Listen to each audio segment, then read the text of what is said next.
Hi viewers, welcome to multi info Tamil.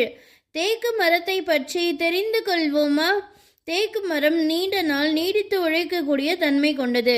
பூச்சிகளால் ஏற்படும் சேதம் மற்றும் நீரிலிருந்து பாதுகாத்து கொள்ளும்.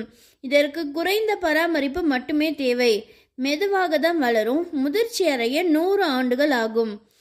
வறண்ட இலையுதிர் காடுகள், வெப்பமண்டல இலையுதிர் காடுகளில் வளரும். வண்டல் மண் மற்றும் கரிசல் மண்களில் வளரும்.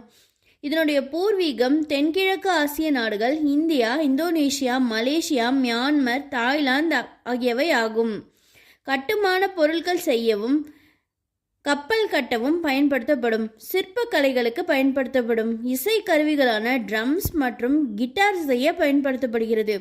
இதே மாதிரி உங்களுக்கு வேறு ஏதாவது ஒரு டாப்பிக்கை பற்றின இன்ட்ரெஸ்டிங்கான இன்ஃபர்மேஷன் வேணுன்னா அது என்ன டாபிக்னு கமெண்ட் பாக்ஸில் கமெண்ட் பண்ணுங்கள்.